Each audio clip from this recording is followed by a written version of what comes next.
السلام علیکم ورحمۃ اللہ تعالی وبرکاتہ۔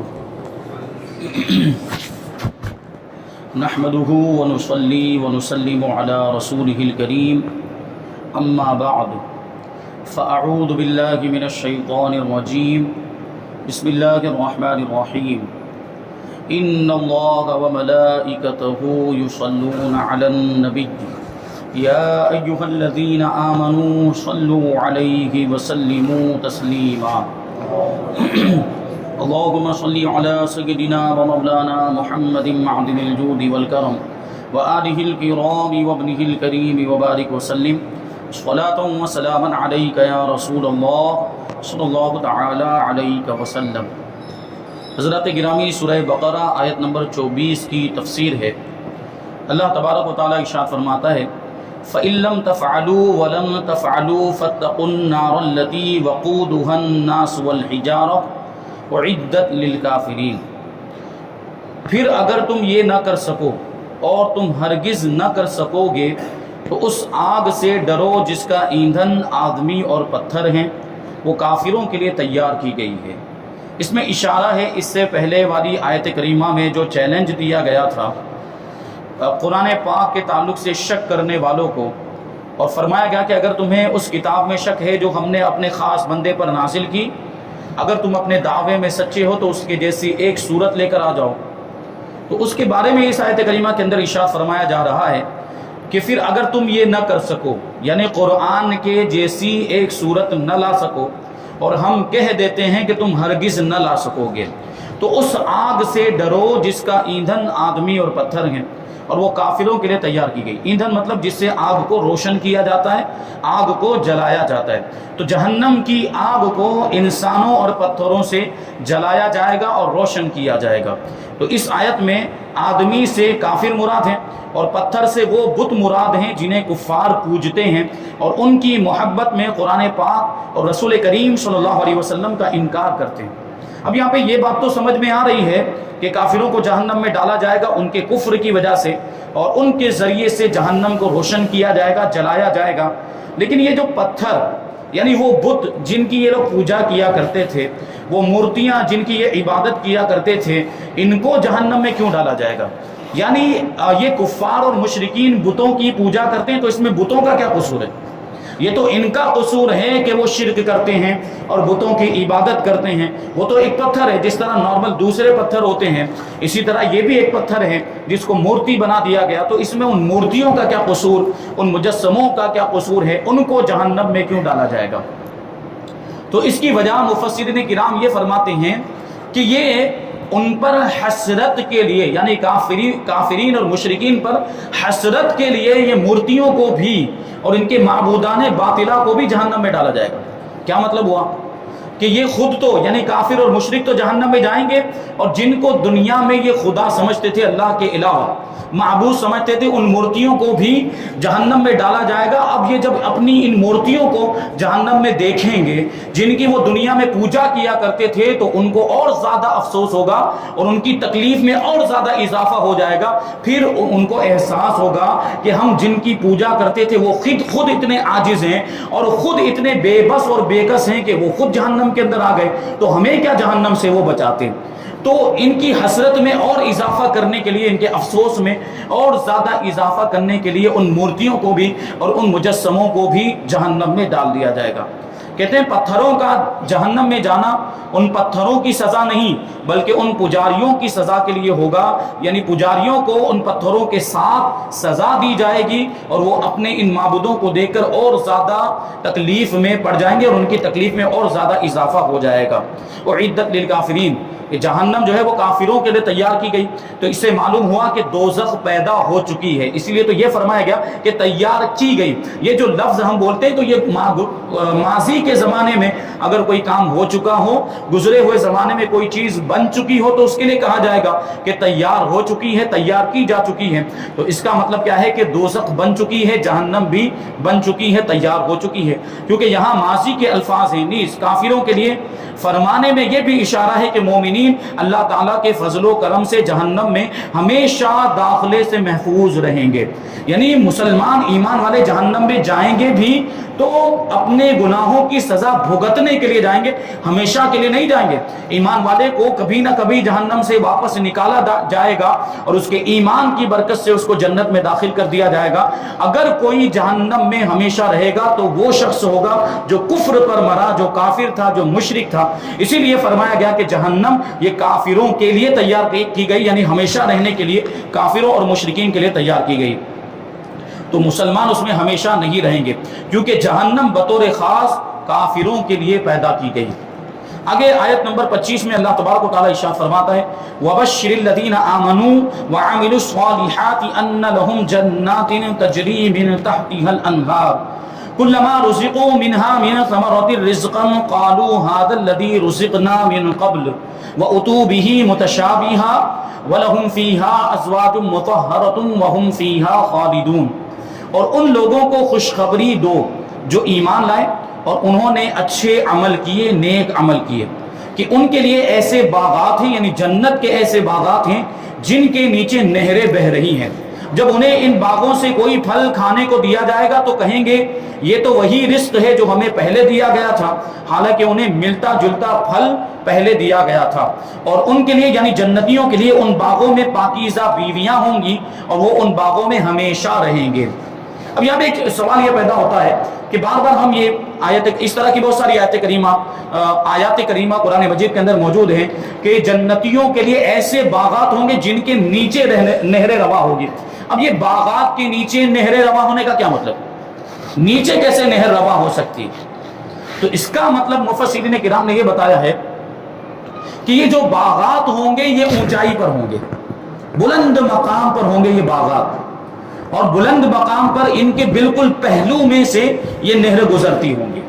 اور وہ نیچے کی طرف جہاں سے نہریں گزرتی ہوں گی وہ والا حصہ نیچے ہوگا، نشیب میں ہوگا. اس لیے یہ فرمایا جا رہا ہے کہ وہ باغات ایسے ہوں گے کہ جن کے نیچے نہریں رواں ہوں گی یعنی ان کے قریب میں سے نہریں بہتی ہوں گی اور جہاں سے وہ نہریں بہ رہی ہوں گی وہ حصہ نیچے ہوگا. تو اس کا یہ مطلب ہوا اور وہ اس سے لطف اندوز ہوتے رہیں گے، یعنی وہ باغات کے پھل کھائیں گے، باغات کی نعمتیں کھائیں گے اور پھر وہ نہر کے کنارے پر آ کر بیٹھیں گے اور اس سے بھی لطف اندوز ہوتے رہیں گے. یہ جنتیوں کے لیے اللہ تبارک و تعالیٰ نے ایسی ایسی نعمتیں مہیا فرمائی ہیں. اب یہاں یہ فرمایا گیا کہ ایمان والوں کو، نیک اعمال کرنے والوں کو باغات کی، جنت کی خوشخبری دے دو. اللہ تعالیٰ کی سنت یہ ہے کہ قرآن مجید میں ترغیب یعنی ڈرانے کے ساتھ ساتھ ترغیب بھی ذکر فرماتا ہے، یعنی رغبت والی باتیں بھی اللہ تبارک و تعالیٰ قرآن مجید کے اندر بیان فرماتا ہے. یعنی جہنم سے ڈرایا بھی جاتا ہے، عذاب سے ڈرایا بھی جاتا ہے اور خوشخبریاں بھی دی جاتی ہیں، جنت کی بھی خوشخبری دی جاتی ہیں اور ثواب کی بھی خوشخبری، دونوں چیزیں ساتھ ساتھ میں. اور یہ بڑا حکمت والا کلام، اور یہ جو چیز ہوتی ہے یہ حکمت والی ہوتی ہے کہ ڈرانے کے ساتھ ساتھ خوشخبری بھی دی جائے تاکہ دونوں چیزیں جمع ہو جائے اور دونوں چیزوں کو جب دیکھے اور جب بندہ دیکھے گا تو ظاہر سی بات ہے وہ جہنم میں لے جانے والے کاموں سے بچے گا اور جنت میں لے جانے والے کام کرے گا. دونوں چیزیں جب اس کے سامنے ہوگی وہی سوچے گا کہ میں ایسا کام کیوں کروں جو جہنم میں لے جائے، اور یہ سوچے گا کہ پھر میں ایسا کام کیوں نہ کروں جو جنت میں لے جائے. اسی لیے کفار اور ان کے اعمال و عذاب کے ذکر کے بعد مومنین اور ان کے اعمال و ثواب کا یہاں پر ذکر فرمایا اور انہیں جنت کی بشارت دی. اس سے پہلے کفار کا اور منافقین کا ذکر تھا اور ان کے عذاب کا بھی ذکر کیا گیا. اب یہاں پہ ایمان والوں کا تذکرہ ہے کہ ایمان والے جنت میں جائیں گے اور ان کو جنت کی بشارت دی. صالحات، یہاں پر جو وَعَمِلُوا الصَّالِحَاتِ میں جو صالحات کا لفظ آیا اس کے بارے میں فرماتے ہیں کہ نیکیاں، ان سے مراد کیا ہے؟ نیکیاں یا نیکیاں وہ عمل ہیں جو شرعاً اچھے ہوں، شریعت کے اعتبار سے جو چیزیں اچھی مانی جاتی ہیں، جو کام اچھے مانے جاتے ہیں، جن کو ہم نیک کام کہتے ہیں، اس سے یہ مراد ہے. اور ان میں فرائض، نوافل، واجبات، سنتیں سب آ گیا کیونکہ یہ سب نیک کام ہیں، سب نیک کام میں شمار ہوتے ہیں، شرعاً اچھے کام مانے جاتے ہیں، تو سب آ گیا. تو نیک کام کرنے والوں سے مراد جو سنتوں پر بھی عمل کرتے ہیں، جو واجبات پر بھی عمل کرتے ہیں، جو فرائض پر بھی عمل کرتے ہیں، یہاں تک کہ وہ نوافل پر بھی عمل کرتے ہیں. بلکہ فرائض و واجبات اور سنتوں پر عمل کرنے کے بعد جو کثرت کے ساتھ نوافل پڑھتا ہے تو اللہ تبارک و تعالیٰ نوافل کی برکت سے اس بندے کو اپنا قرب عطا فرما دیا کرتا ہے. تو فرائض و واجبات کی تو پابندی کرنی ہی چاہیے، ساتھ میں نوافل بھی پڑھتے رہنا چاہیے کہ نوافل جو ہے قرب الہی کا ذریعہ بنتے ہیں. یہاں بھی ایمان اور عمل کو جدا جدا بیان کیا. پہلے ایمان، کہ ان کو خوشخبری دے دو جو ایمان لائے اور نیک عمل کیے. دونوں چیزوں کو الگ الگ ذکر کیا. اس سے معلوم ہوا کہ عمل ایمان کا جز نہیں ہے، عمل ایمان کا حصہ نہیں ہے. یعنی یہ بات ہے کہ اگر کوئی غلط عمل بھی کرتا ہے، گناہ کے کام بھی کرتا ہے، لیکن ہے مومن، ہے ایمان والا، تو گناہ کی سزا ملے گی، غلط کام کی سزا ملے گی، لیکن ایمان والا ہونے کی وجہ سے وہ جنت میں جائے گا آخر کا. یعنی عمل ایمان کا حصہ نہیں ہے.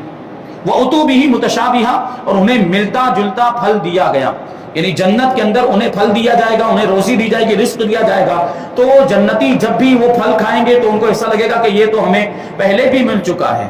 تو اس کے بارے میں فرماتے ہیں کہ جنت کے پھل رنگت میں آپس میں ملتے جلتے ہوں گے، دیکھنے میں ظاہری شکل و صورت میں وہ پھل آپس میں ایک دوسرے سے ملتے جلتے ہوں گے، مگر ذائقے میں جدا جدا ہوں گے. یعنی ذائقہ سب کا الگ الگ ہوگا. اس لیے ایک دفعہ ملنے کے بعد جب دوبارہ پھل ملیں گے تو جنتی کہیں گے کہ یہ پھل تو ہمیں پہلے بھی مل چکا ہے، مگر جب وہ پھل کھائیں گے تو اس سے نئی لذت پائیں گے. کھانے کے بعد ان کو احساس ہوگا کہ یہ پہلے والا پھل نہیں ہے، یہ تو الگ ہی پھل ہے. یا اس کا ایک مطلب ابھی آگے بیان کریں گے. اس کا ایک مطلب یہ ہو سکتا ہے کہ دنیا میں جو پھل پائے جاتے ہیں ان سے ملتے جلتے اور ظاہری شکل و صورت میں ان کی طرح دکھنے والے پھل جنت کے اندر دیے جائیں گے. جیسے یہاں پر دنیا کے اندر سیب ہوتا ہے اور اسی طرح دوسرے بھی پھل ہوتے ہیں، تو اس طرح کا دکھنے میں ظاہری شکل و صورت میں اس سے ملتا جلتا پھل جنت کے اندر دیا جائے گا. یعنی سیب سے ملتا جلتا پھل دیا جائے گا. تو اب یہ لوگ سوچیں گے کہ یہ تو دنیا میں ہم کھا کر آئے، یہ سیب تو ہم دنیا میں کھایا کرتے تھے، لیکن جب وہ جنت کا پھل کھائیں گے تو ان کو احساس ہوگا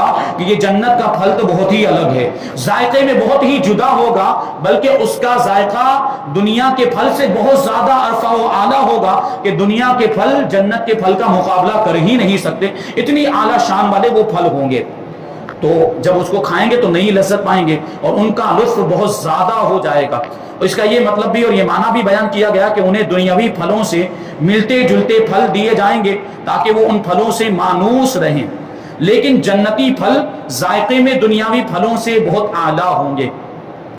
اب آگے ہے کہ ازواج مطہرہ، ان کو پاکیزہ بیویاں ملے گی. ان کے لیے جنت میں پاکیزہ بیویاں ہوگی، یعنی جنتی بیویاں، اور خواہ حوریں ہوں اور سب کی سب تمام دوسری بھی اگر دنیا میں جو ان کی بیویاں تھی وہ ہوں گی، سب کی سب جو بیویاں ان کی ہوگی یا حوریں ہوں گی وہ ناپاکیوں اور گندگیوں سے پاک اور مبرہ ہوں گی. یعنی ظاہری ناپاکی سے بھی پاک ہوگی، حیض و نفاس کے بھی معاملات نہیں ہوں گے. اور پھر گندگی مطلب بدبو آنا، بغل میں سے بدبو آنا یا جو ہے کہ منہ میں سے بدبو آنا، اس طرح کی ساری گندگیوں سے، جسم کے میل کچیل سے یہ ساری جنتی بیویاں جو ہوں گی وہ بالکل پاک و صاف ہوں گی. ان کے جسم پر میل بھی نہیں ہوگا، نہ کوئی اور گندگی ہوگی، اور اس کے ساتھ ہی وہ بدمزاجی اور بدخلقی سے بھی پاک ہوگی. کسی طرح کی بدتمیزی نہیں کریں گی، بد اخلاقی نہیں کریں گی. ان کا مزاج بھی بالکل صاف ستھرا ہوگا، کسی طرح کی ان کے اندر بدتمیزی نہیں ہوگی. یہ جنت کی بیویاں. اب یہاں پر ایک سوال یہ پیدا ہو سکتا ہے کہ جنت میں مردوں کو تو حوریں ملیں گی، مردوں کو جنت میں حوریں عطا کی جائیں گی، تو عورتوں کو کیا ملے گا؟ یعنی جنتی عورتوں کو کیا ملے گا؟ تو اس کا جواب علماء کرام فرماتے ہیں کہ جنت میں عورتوں کو ان شوہروں کے ساتھ رکھا جائے گا جو دنیا میں ان کے شوہر تھے. ان مردوں کا ساتھ عطا کیا جائے گا جو دنیا میں ان کے شوہر تھے، لیکن شرط یہ ہے کہ بھی شوہر بھی جنتی ہو. معاذ اللہ، خدا نہ خواستہ اگر شوہر جہنمی ہو تو پھر کیا مطلب؟ یعنی عورت ایمان والی تو پھر اس کو جہنم میں نہیں ڈالا جائے گا، بلکہ جنت میں اس کو شوہر کے ساتھ رکھا جائے گا جو دنیا میں اس کا شوہر تھا. اس کا مطلب یہ ہے کہ شوہر بھی جنتی ہونا چاہیے، تو اس کا ساتھ اس کو عطا فرما دیا جائے گا. اچھا، اب ایک سوال یہ آ سکتا ہے کہ شوہر کے ساتھ اس بیوی کو رکھا گیا، اب اسی شوہر کے پاس جنت کی حوریں بھی ہوں گی، اور جنت کی حوروں کی خوبصورتی بڑی مشہور، جنتی حوریں بہت زیادہ خوبصورت ہوں گی. اور یہ جو دنیا مطلب انسان میں جو عورتیں ہوتی دنیا داری کے اعتبار سے اگر تو ہم دیکھیں تو دنیا میں رہتے ہوئے ان کی خوبصورتی اتنی جو ہے زیادہ نہیں کہ حوروں کی خوبصورتی کا مقابلہ کر سکیں. لیکن فرمایا گیا کہ یہ عورت جو بیوی بنائی جائے گی کسی جنتی آدمی کی، یہ ساری حوروں کی سردار ہوگی، اور اس کی خوبصورتی میں اتنا زیادہ اضافہ کر دیا جائے گا کہ پھر جنتی حوریں اس کی خوبصورتی پر رشک کریں.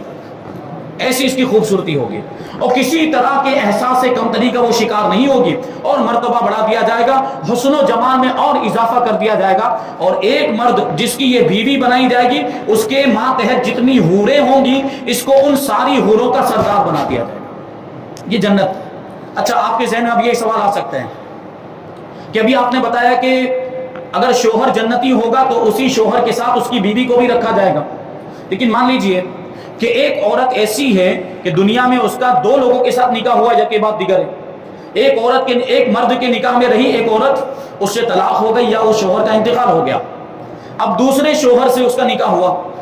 دوسرے شوہر کے نکاح میں وہ آئی، تو اب سوال یہ ہے کہ جنت میں کون سے شوہر کے ساتھ رہے گی؟ پہلے والے شوہر کے ساتھ رہے گی یا دوسرے والے شوہر کے ساتھ؟ تو سیدھا جواب جو ہمارے ذہن میں آ رہا ہوگا وہ یہی ہے کہ دوسرا والا شوہر، کیونکہ اس کا نکاح باقی تھا، پہلے والے شوہر کا تو نکاح ختم ہو چکا تھا، اس سے تو طلاق ہو گئی تھی یا اس کا انتقال ہو گیا، تو ایک روایت کے مطابق وہ دوسرے والے شوہر کے ساتھ رہے گی۔ اسی طرح اگر سلسلہ اور آگے بڑھ گیا ہے، یعنی دو کی جگہ پہ تین آدمیوں کے نکاح میں اگر وہ رہی، یکے بعد دیگر ہے، کیونکہ ایک ساتھ تو ایک سے زیادہ کے نکاح میں عورت رہ ہی نہیں سکتی، تو اس میں بھی یہی چیز دیکھی جائے گی کہ وہ کس کے نکاح میں آخر میں تھی، تو سب سے آخر میں جس کے نکاح میں تھی جنت میں اس کو اسی کی بیوی بنا دیا جائے گا۔ اب کبھی ایسا بھی ہو سکتا ہے کہ وہ کسی کے بھی نکاح میں نہ رہی ہو، اب اس کی دو صورتیں ہو سکتی ہیں کہ کنواری ہی مر گئی، کنواری ہی اس کا انتقال ہو گیا، کنواری ہونے کی حالت ہی میں وہ فوت ہو گئی، تو اب اس کا کیا مطلب ہوا؟ تو اب اس کا مطلب یہ ہے کہ کسی بھی جنتی شخص کی اس کو بیوی بنا دیا جائے گا، یعنی اس کو اختیار دیا جائے گا کہ جنتی مردوں میں سے جس کو چاہے وہ اختیار کرے، اس کو جو پسند آئے تو اللہ تبارک و تعالیٰ کی طرف سے اس کا نکاح کسی جنتی آدمی سے، کسی جنتی شخص سے کر دیا جائے گا۔ اچھا، ایک اور صورت یہ ہو سکتی ہے کہ وہ دنیا سے جب گئی تب وہ کسی کے نکاح میں نہیں تھی، جبکہ اس کا نکاح ہو چکا تھا، یعنی ایک مرتبہ کسی سے نکاح ہوا، طلاق ہو گئی یا شوہر مر گیا، پھر دوسری مرتبہ ہو سکتا ہے کسی سے نکاح ہوا، طلاق ہو گئی یا شوہر مر گیا، اب اس نے سوچا کہ اب مجھے نکاح نہیں کرنا ہے، اور وہ بغیر نکاح کے رہی، غیر شادی شدہ، اور اسی حالت میں اس کا انتقال ہو گیا، تو اب یہ کس کے نکاح میں رہے گی؟ جنت کے اندر یہ کس کی بیوی بنائی جائے گی؟ تو اب وہ جو تینوں شوہر یا دو شوہر جو اس کے رہے ہوں گے دنیا کے اندر، اس میں اس کو اختیار دیا جائے گا، دونوں شوہروں میں یا تینوں شوہروں میں اس کو اختیار دیا جائے گا، وہ جس کے پاس رہنا چاہے وہ اس کے پاس رہ سکتی ہے۔ اور ایک روایت میں آیا ہے کہ اخلاق دیکھے جائیں گے، یعنی جس شوہر کے اخلاق دنیا میں اس کے ساتھ سب سے اچھے رہے ہوں،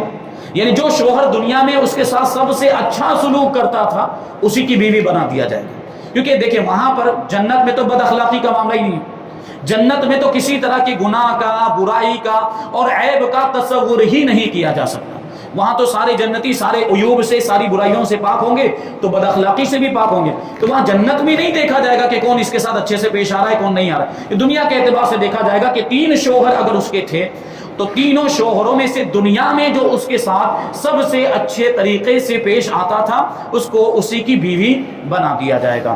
تو یہ شان ہوگی جنتی خواتین کی بھی، جو جنتی عورتیں بھی ہوں گی، اگرچہ وہاں پہ حوریں بھی ہیں لیکن ان کو ان حوروں کا بھی سردار بنا دیا جائے گا، تو کسی طرح کا ان کے ساتھ برتری کا یا جو ہے کہ کمتری کا معاملہ نہیں ہوگا، یعنی ایسا نہیں ہوگا کہ حوریں خوبصورتی میں زیادہ ہوں گی، نہیں، بلکہ ان کی خوبصورتی میں اضافہ کر دیا جائے گا، اور کسی طرح کی وہاں پر غیرت یا رشک اور حسد جلن وغیرہ کے بھی معاملات نہیں، یعنی ایسا بھی نہیں ہوگا کہ یہ جو جنتی عورتیں ہیں جن کو اپنے شوہر کی بیویاں بنا دیا گیا اور اسی شوہر کے ماتحت جو حوریں ہیں پھر یہ بیویاں ان حوروں سے جلنے لگ جائیں، ایسا بھی نہیں ہوگا، یہ جلن وغیرہ یہ سارے عیوب ہیں، اور یہ اس طرح کی چیزیں حسد یہ گناہ میں شمار ہوتی، تو یہ جنتی ان ساری برائیوں سے پاک ہوں گے، اور غیرت و حمیت جیسے آپس میں دو سوکنوں کے معاملات ہوتے ہیں، اگر ایک شوہر کے نکاح میں دو عورتیں ہیں تو دونوں آپس میں لڑتی ہیں، جھگڑتی ہیں، معاملات ہوتے ہیں، ایسے کوئی بھی معاملات جنت کے اندر نہیں ہوں گے۔ اور آگے فرمایا گیا کہ وَهُمْ فِيهَا خَالِدُونَ، اور جنتی ان باغوں میں ہمیشہ رہیں گے، کبھی بھی نکالے نہیں جائیں گے، جنتی نہ کبھی فنا ہوں گے اور نہ جنت سے نکالے جائیں گے، اور لہٰذا جنت اور اہل جنت کے لیے فنا نہیں، یعنی جنت بھی فنا ہونے والی نہیں اور جنتی بھی فنا ہونے والے نہیں ہے۔ اور اسی طرح کافروں کے بارے میں بھی فرمایا گیا وَالَّذِينَ كَذَّبُوا بِآيَاتِنَا، جو اولئک اصحاب النار، کہ جن لوگوں نے ہماری آیتوں کو جھٹلایا، کفر کیا، والذین کفروا وکذبوا بآیاتنا او کما قال اللہ تبارک و تعالی کہ جن لوگوں نے کفر کیا اور ہماری آیتوں کو ہماری نشانیوں کو جھٹلایا وہ جہنمی ہیں، اولئک اصحاب النار، وہ جہنمی ہیں، ہم فیہا خالدون، اور وہ جہنم میں ہمیشہ رہیں گے۔ یعنی ایمان والوں کے لیے کیا فرمایا گیا کہ وہ جنت میں ہمیشہ رہیں گے، اور کافروں کے لیے کیا فرمایا گیا کہ وہ جہنم میں ہمیشہ رہیں گے۔ یعنی پھر جہنمی جب جہنم میں پہنچ جائیں گے، جن کے لیے ہمیشہ کے لیے جہنم میں جانا لکھ دیا گیا، یعنی جو کفر پر ہی مرے ہوں گے، ایمان والوں کی بات نہیں ہے، گناہوں کی سزا بھگتنے کے بعد وہ تو نکل جائیں گے، لیکن جو کافر ہیں اب وہ ہمیشہ جہنم میں رہیں گے۔ اب جہنم بھی فنا نہیں ہوگا اور جہنمی بھی فنا نہیں ہوں گے، بلکہ ایک روایت میں آیا ہے کہ جب ہمیشہ جنتی میں رہنے والے جنت میں چلے جائیں گے اور ہمیشہ جہنم میں رہنے والے یعنی کافرین جہنم میں چلے جائیں گے، تو جنت اور دوزخ کے درمیان فرشتے موت کو ایک مینڈھے کی شکل میں لے کر آئیں گے، مینڈھے کی گھینٹے کی شکل میں، مینڈھے کی شکل میں موت کو لے کر آئیں گے فرشتے، اور جنتیوں کے سامنے جنتی بھی دیکھ رہے ہوں گے اور دوزخی بھی دیکھ رہے ہوں گے، فرشتے موت کو مینڈھے کی شکل میں لانے کے بعد وہ جنت اور دوزخ کے درمیان اس کو ذبح کر دیں گے۔ گویا کہ موت ہی کو ذبح کر دیا گیا، یعنی موت ہی کو موت آ گئی، اب کسی اور کو موت نہیں آنے والی، اب نہ جنتیوں کو موت آئے گی نہ جہنمیوں کو موت آئے گی۔ جو جنت میں چلے گئے اب وہ ہمیشہ جنت میں رہیں گے، اور جو جہنم میں چلے گئے وہ ہمیشہ جہنم میں رہیں گے۔ اللہ تبارک و تعالی ہم سب کو جنت میں لے جانے والے کام کرنے کی توفیق عطا فرمائے، اور جہنم میں لے جانے والے کاموں سے بچنے کی توفیق عطا فرمائے۔ ہم سے وہ کام لے جس